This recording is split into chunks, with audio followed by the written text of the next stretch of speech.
Ladies and gentlemen, can I welcome you to our forum discussion this evening on the decade of anniversaries and its relevance really to the present day and to society today.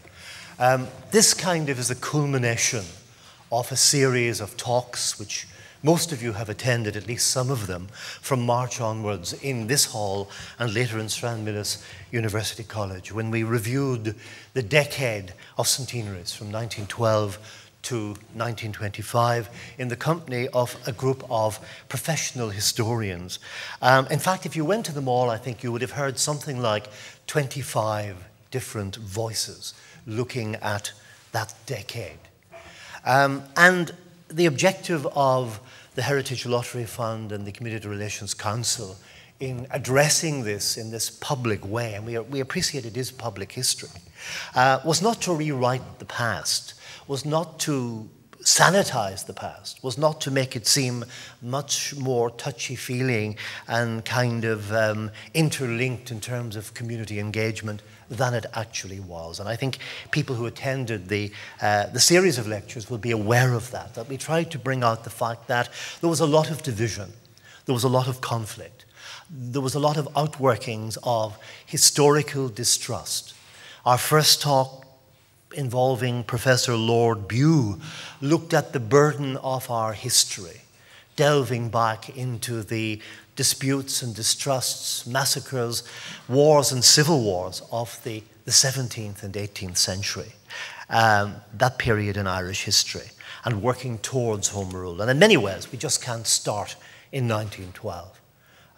We really have to be aware that people were carrying their collective burdens through ancestral memory, and that folk memory and perhaps particular views of the past coloured their attitudes in 1912, 1914, 1916 and beyond.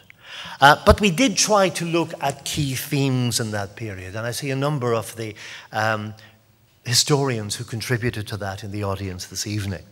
For example, Dr. Alan Parkinson looked at the role of Craig, Carson and British conservatism in the Third Home Rule crisis, setting the whole thing in an imperial context.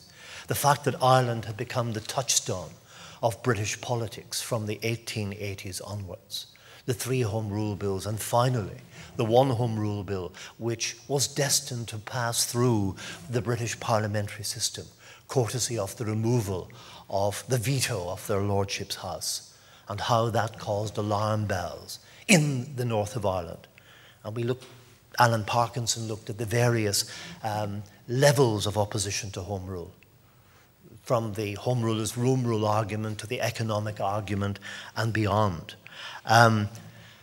Gordon Lucy looked at the origins of the Covenant and very much the kind of Scottish background to the Covenant of 1912, the role of someone like Thomas Andrews. And we had a good look at that mass mobilization of Ulster Protestants, while mindful of the fact that there were 2 covenants in 1912, 1913, not perhaps equally balanced in numbers. 500,000 Ulster Protestant men and women signed the Solemn League and Covenant against Home Rule, invoking the threat of force. 3,000 signed a pro-Home Rule document, which equally invoked the deity. And they included people like Lord Perry, for example, and the famous armour of Ballymoney. And of course, Michael Laffan looked at the impact of Ulster Unionism on Irish nationalism and its catalytic role in the recrudescence of republicanism. Michael Laffan's famous phrase rang out through his talks. I don't think he actually used it, that Carson reignited the Fenian flame through the formation of the Ulster Volunteer Force in 1913, dedicated to oppose Home Rule or Home Rule Parliament by force of arms if necessary. We learned how Bulmer Hobson, the northern Quaker who became a leading member of the IRB up to the Rising, wrote in 1912-13 that Carson had opened a revolutionary door which the IRB, the Advanced Republicans, were determined to keep ajar.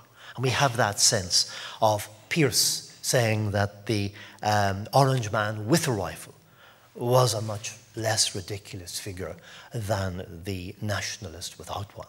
And we have that sense of where the North had gone, the South must follow, as Ireland divided into two polar camps, the UVF and their counterweight, the Irish Volunteers, a movement that was to split itself over Redmond's support for the war effort in 1914. And we looked at the role of Ulster in all of that outworking of political and revolutionary events in that period, focusing through Dr. Catherine Morris on the gentle Methodist poetess from Omagh, Alice Milligan, and looking at the GAA with Dr.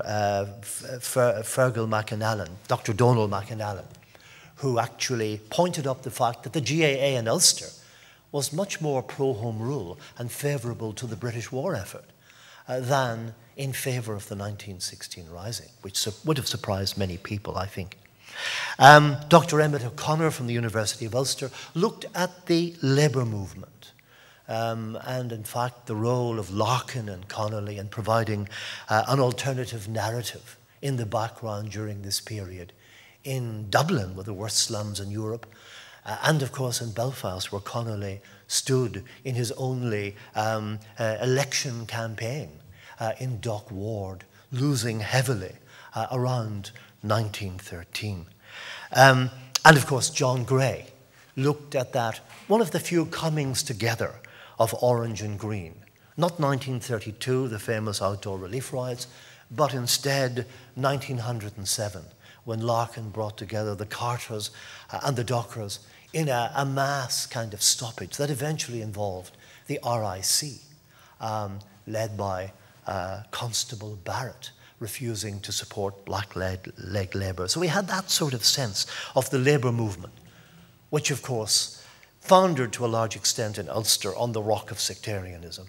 And by 1920, we see the shipyard expulsions, as well as Roman Catholics in the Isles being expelled. We find rotten prods who were supporters of the labour movement being expelled as well. People like Councillor Baird and others we learnt about.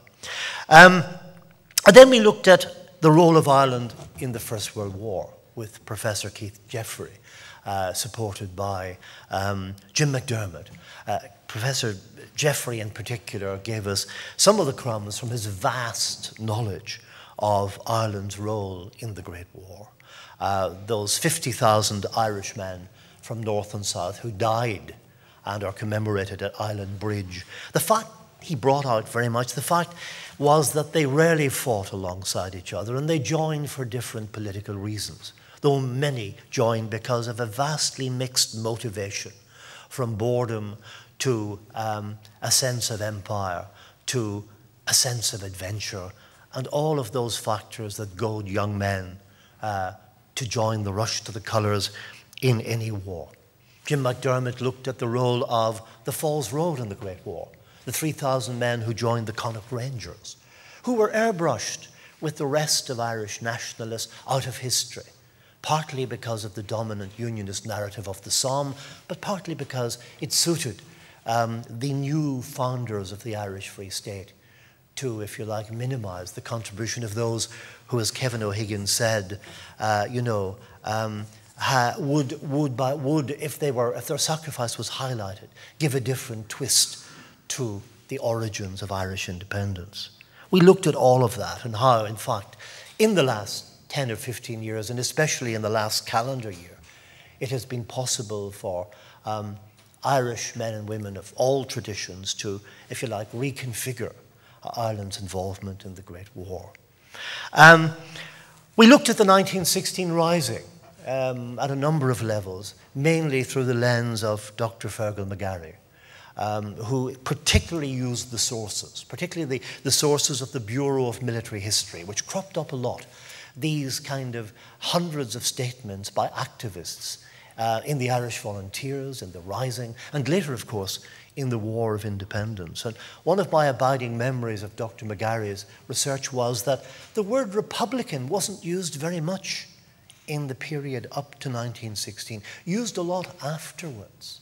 You know, although the oath was to an Irish Republic administered by people like Tom Clarke and Sean McDermott, it was more independence. Republicanism became more important with the rise of Sinn Féin, between the Rising and the 1918 general election.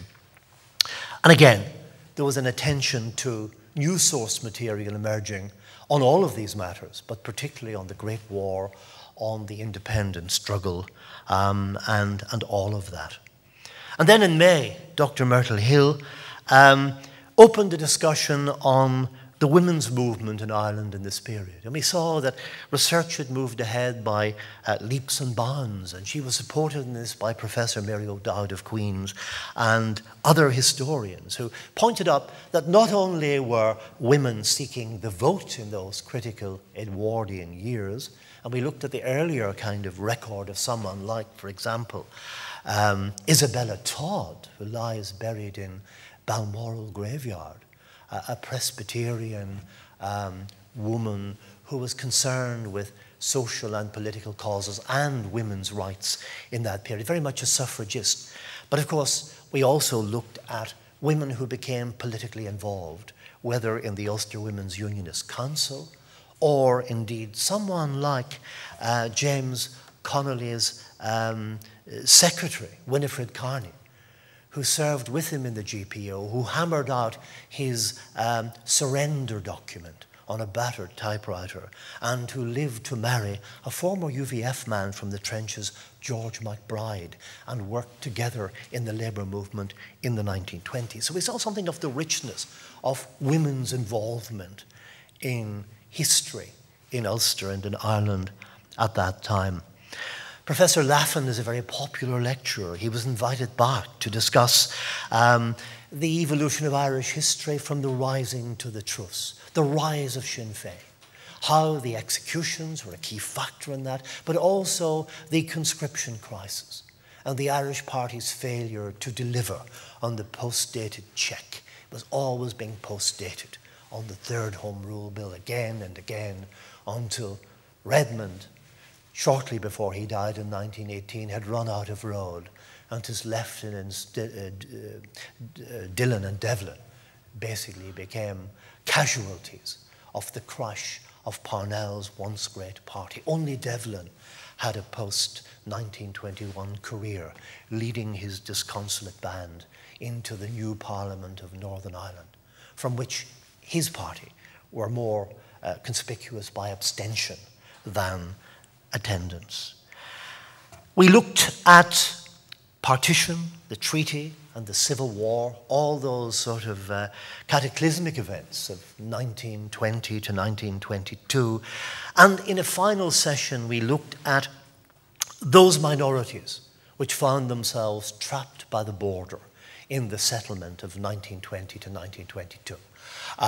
The Northern Nationalists, a third of the population in the new polity of Northern Ireland, divided, of course, not just by partition, but by the rise of Sinn Féin between Home Rulers and Republicans, who were divided again by the split in the Dáil preliminary to the Civil War, and who basically were not present in the new Northern Ireland Parliament when the framework was laid down in vital areas like education, local government, and law and order, and how in many ways the grievances of the 1960s are really, the seeds of those grievances are sown in the 1920s at so many levels, from education to security to the electoral system and all of that. But they also looked, courtesy of Dr.